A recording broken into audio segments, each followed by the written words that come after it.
Hi, beautiful people in Southeast Queens and throughout the country. This is Kamal Austin, publisher of the Scoop on Black News, the Black News Scoop, and the Southeast Queens Scoop, our flagship publication, which focuses on the historic community of Queens, Southeast Queens. And today I am again elated to have a very special guest. Her name is Sherie B. Ellison, and she does a lot of good work to help people in our community. What I would say the chronologically blessed. That's the way I look at myself. And she runs a program called Tech Savvy Seniors, where she brings seniors up to speed in a digital age, which is very, very important. And I appreciate her for doing that. But today we're going to talk a little bit about a new publication. She's going into being an author and publishing a book. And I want to talk with her about that today. And just, I think most of you will be very intrigued at what she's doing. Sherie, how are you doing today? I'm doing great. I'm doing great. Thanks for having me again. It's great having you here. Um, Sherie, can you tell me quickly for our viewers who may not have seen some of our interviews with you in the past, can you tell us a little bit about your background, where you grew up, and things like that? Sure. My name is Sherie B. Ellison. I am a social worker based here in New York, Queens, Southeast. I'm originally from Jamaica, West Indies, but I did grow up here in New York, Brooklyn, and Queens. And I developed a training for seniors called Tech Savvy Seniors. So it was really out of just observing and in contact with a lot of family members and seniors who were having difficulty navigating some of the advancement with technology, specifically with their phone. So, and then a lot of it had to do with a lot of the scams that just everyday people were getting. And of course, they were targeting, of course, the seniors and older adults. And so I have developed a training. It is free because there definitely is a need and they're targeting them just to really update them on what's going on and so that they're aware of the scams and the frauds. And I provide them with tips and resources just so that they're a little bit more savvy with the technology. So that's really where some of my focus is right now. And then I started the book. So the book actually, to be honest with you, the book was actually first. It just took me a while to get to this part. Wow. Yeah, the book was labor of love, I call it. And so the book was first, and then it kind of just didn't get published and put out till last month, earlier this month. So the Tech Savvy Senior came after the book as far as my work, if that makes sense. Right. And you've written a book called Echoes of Wisdom: Yes, Lessons That Shape Our Lives. yes. And can you tell me a little bit about, okay, the book you actually did in advance, but can you tell me a little bit about the book without, telling me everything? What Sure. are what are some of the things, the benefits, the advantages a person can gain, can glean from your book? Definitely. So just hold it up so you can see it. What it is, it's a collection. I call it a collection of generational wisdoms. And what it is a stories and advice that has been passed down from elders and how those advice has shaped our lives and really a way to pay homage to those people. So this took place back in about 4 years ago. I interviewed people, different people, participants, different race, background, and just asked them to reflect on the impactful lessons that they received from mentors, grandparents, or significant others. So the first title of it, the project I deemed it called the Elders Project. I just wanted to know the impact that the elders have played in their lives and how they have shaped them, good or bad. And so the stories that came from people were just phenomenal. They were raw, they were honest, of people just sharing. the challenges that they had, the blessings, and they really wanted to just pay homage to those individuals that shaped their lives. So the book is actually a collection of those interviews and those stories from people. So I interviewed about well over 100 people, but everybody, unfortunately, in all the stories couldn't get into the book. So it's about over 50 interviews and interviews and stories. And it really just talks about uh, resilience of people, the love that they had, and how these people, um, life-changing lessons that were passed down. So what I will say, it is really an opportunity for people to just really pay homage to the individuals that have impacted their lives. And it's also an opportunity for individuals reading the book really to just think about the legacy that they are leaving for future generations. So I'm extremely proud of it.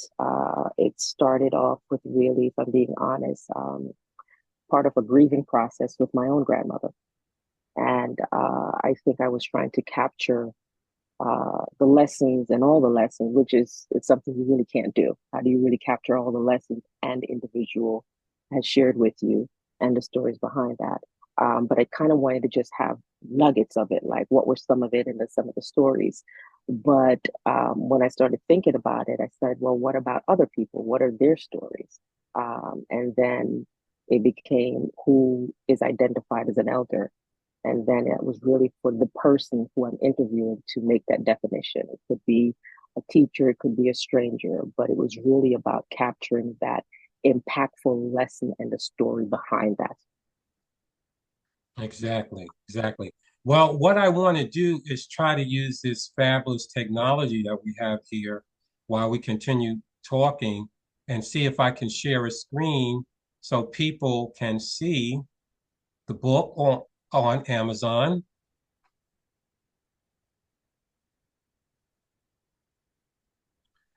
Okay. So Sherie, you can you see the book now? I can see the book. I can see the book. Yes. So this is it on Amazon. Echoes of Wisdom, Lessons That Shape Our Lives. This is the front of the book, so you'll be able to identify it. And we'll Mhm. have links to this. We'll have links to this in our video on YouTube. In our YouTube channel, we'll have links to the book, and also on our news blogs. We're going to embed this video into the news blog, and we'll have links to Echoes of Wisdom on the news blog. But this is the front of it. Um, you know, this is what it looks like. Lessons that shape our lives, Echoes of Wisdom. And this is the back of it, right? And I guess that may be your grandmother there with That, you. yep, that is my grandmother. Okay, so folks, like I said, you have links and you can go to Amazon. And are you on other sites Uh, as well, well? there, there is my website, sherrybellison.com, which just gives you a link right back to Amazon to purchase the book. But you have information about the tech savvy seniors, and I do have a community corner where I just share information about similar to what you're doing, which I thoroughly appreciate. I provide information about services that are happening within the community. I have a young lady there who is a doula who provides services to expectant mothers. So it's just really a platform to just, kind of similar to what you're doing, sharing the good news and sharing information within our community. Yeah, I'm glad that you look at people as well, the chronologically blessed folks like myself I love who that you use that term, by the way. I just made it up, getting ready to come talk to you today. I said, "Oh man, I got to stop calling myself elderly and all of that." It's funny that people in the community started calling me Elder Austin. Mm, And they you know, well, people may not recognize this, but as you get older, you don't look at yourself as an elder. Yeah. Although you start having the different problems, or you have a little ache here in your knee and Mm-hmm. your Mm-hmm. back, and you're going to the doctors more and Yeah. things like that. But you don't look at yourself as an elder. And many, I wonder sometimes what happened to the time, like all of a Yeah. sudden Yeah. I'm Yeah. 68 years of age, and I'm pushing 70. My daughter never lets me forget about it. But anyway, yeah, and I sort of mentioned that, sort of alluded to that because, you know, at, I appreciate young people like yourself. Now, don't get mad at me for calling you a young person, but if I anyone won't. anyone under 60, he is a young person, 50 or whatever. So you're a young person. And I appreciate it because especially, a lot of us are online. It's hard to keep up Yeah. with the technology. And I was a field engineer in a company that developed a lot of this technology. So it doesn't intimidate me, but still it's changing all Mm-hmm. the time. Now we got AI Yep. and we have all kinds of what do you call it? The name escapes me. Not barcodes, but what do you call them? QR codes. QR codes, right? We have those now, and it's just hard to keep up, even for a tech savvy person like Mm-hmm. myself. And I really appreciate it. And also on social media, a lot of young people, especially like around this last election, you try to impart some wisdom, and young people say, "Oh, granddad, what do you know?" You know what I'm saying? Mm-hmm. Like insulting you, and I can't even tell you some of the things they say to you. But it's just very interesting. But what Well, I you do, know what? I'm sorry to interrupt. I do, after putting this book out, I realized that I probably going to do another one, and you bring up a point. So this book, I interviewed people my age or even younger. Mhm. And what I realized, what I want to do with the next one, there wasn't supposed to be a next one. It was just supposed to be this one. But I actually am looking for people, as you call them, is it chronologically gifted, that I think I want to do interview the chronologically gifted to see what lessons they want to leave to the future generations. Right, So the same way that I did this in vain, where I interviewed people my age or even younger, to ask them what the lessons were from that were impactful from that elders. This time around, I want to interview those elders to see what lessons they want to leave to the future generation. So I think about it. We can talk about this offline, but I definitely want to hear and looking for people to interview for the next project. So didn't mean to put you on the spot, but just think about that. yeah, and I really appreciate it too, because just to give you a quick example, um, for instance, I'm retired, and I have income from my retirement, so I can put time into doing things to help the community, Yeah. give exposure and other things. I have more free time, I have income, and so I can do things like this. Hmm. So if there are other people out there who are chronologically blessed or Hmm. gifted, don't look at your life as being something that you can't contribute to Yeah. society, and make the world a better place still.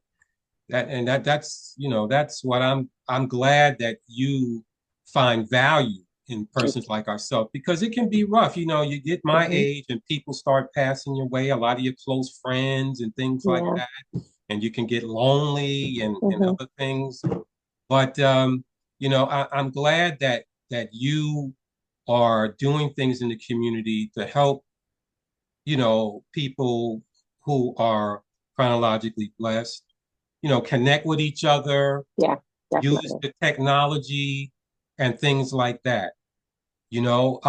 Can you give us maybe one or two things that or insights that some people in the book imparted to you that Oh really wow. resonated with you? Oh wow. The resilience. Um, I will say this about the book. That was a theme that everyone was just very resilient no matter what. A Mm, lot of grandparents and um, situations that I think one of the things that really touched me was that the things that were meant for bad, for lack of a better word, and how people managed to turn it around. Because all the stories aren't positive. All the stories right. aren't positive about, oh, my grandmother did this or my mother did this. There were circumstances and situations which I'm truly honored and truly blessed that someone trusted me enough to share those stories. Hmm. That they shared stories and experiences where it didn't start off well, and how they were able to just turn the situation around for their own betterment. And then, just really being honest about where they are right now. Like, I'm still raw, I'm still hurt, I might still be bitter, but I'm still moving on. So that really is just resilience throughout the book. And the fact that people trusted me to share their story, I'm forever grateful of that. So I think that's really what I would say is that it's a beautiful piece of just people just being honest about where they are and the impact others played in their life, good or bad, good or bad. Hmm. Right. Absolutely. Okay. Well, if you could wrap us up maybe with maybe some word of encouragement or wisdom or something you'd Mm. like to impart with us. I'll say this because I put the story that I selected as the first story set the tone for what took place and how this book came about. As I mentioned, I started this during the pandemic, and we're Hmm. all at standstill, and I was really struggling and felt like I was letting everyone down, along with myself and my grandmother. That I got stuck and I couldn't move Right. forward with. I couldn't move forward, and whatever the barriers are, and I'll just chuck it up to nothing but God. And it just wasn't its time. It just wasn't its time to come out. Um, but I will say this: the first story that I have in there is an individual talked about time, and nothing comes before its time. So I will say that I'm very grateful and appreciative. And so the word of wisdom that I will leave you guys with is that nothing before its time. And that is actually one of the lesson in the first story. So even though I thought this was supposed to come out 4 years ago, Hmm. um, it just wasn't its time. And so the lessons that I've learned with this project is that nothing before its time, nothing, no matter what I want, it's just not its time. And so just think about the situation 4 years ago, you and I had not connected. So how would this have even take place? So nothing before its time. That's one of the lessons.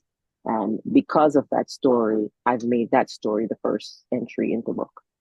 So Fantastic. Well, speaking of time, it's about it's that time. time for us to Thank you. wrap it up. Thank you. I really do appreciate you. And I do appreciate all the good work that you're doing in our community. Thank you, thank you. And for our viewers, this is Kamal Austin, publisher of the Southeast Queens Scoop, the Scoop on Black News, and the Black News Scoop, and other digital publications. And if you appreciate this, make sure that you look in the description of our on a YouTube site, and then on our news blogs. You also see links where you can purchase her books and contact her. Maybe some of you are in the media and you'd like to do an interview with her. So you'll have all that information. And if you enjoy the kinds of empowering and insightful interviews that we do about Southeast Queens and other areas in the country and world, please subscribe, like, and share. And I look forward to seeing you again. And we'll have more on the scoop on Black News and the Southeast Queens Scoop. Thank you. Thank you, Sherie. Thank you.